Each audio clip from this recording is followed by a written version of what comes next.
Arcadian Vanguard presents The Wrestling News and your daily wrestling newscast for Tuesday, February 6, 2024. Good morning, I'm Mike Sempervive.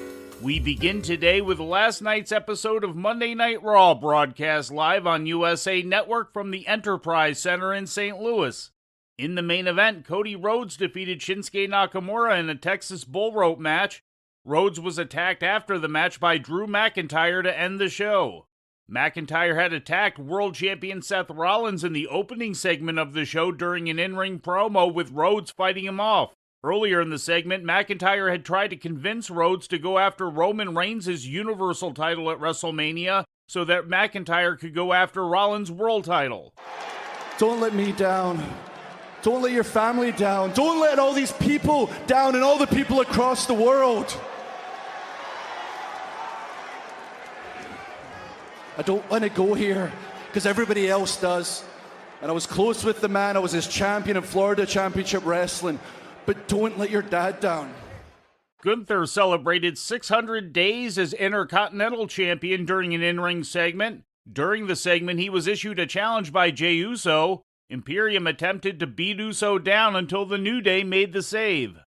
Now, Jey Uso's not going to be disrespected. He takes Gunther down, and of course, Kaiser and Vinci, the henchmen from Imperium, all over Jey Uso.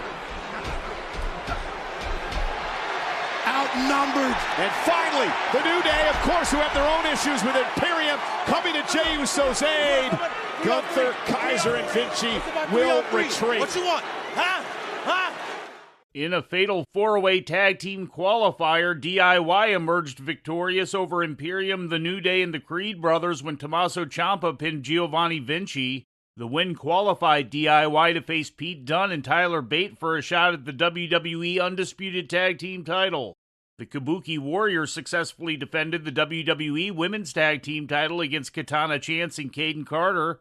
In other results, Becky Lynch pinned Shayna Baszler to qualify for the Women's Elimination Chamber match. Rhea Ripley was attacked by Nia Jax during a promo segment.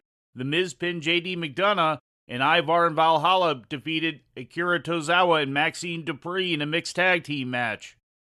In ratings news, last Friday, SmackDown's viewership held steady with a total audience of 2.469 million according to WrestleNomics. The rating in the key 18 to 49-year-old demographic went up, coming in at 0.74 after the previous week's 0.71 rating. The audience for last Friday's AEW Rampage dropped with a total viewership of 314,000 according to WrestleNomics. That's down 18% from the previous week's 382,000. In the key demo rating, the number was a 0.10, also down from the previous week.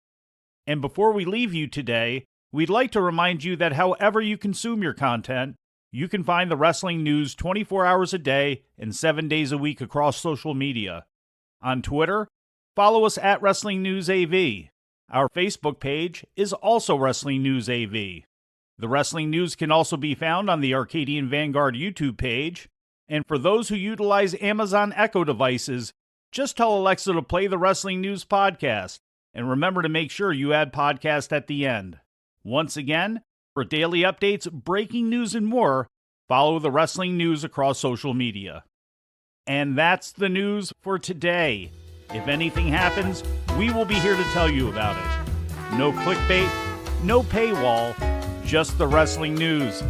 The Wrestling News is a division of Arcadian Vanguard, and the Wrestling Newscast is a production of the Arcadian Vanguard Podcast Network.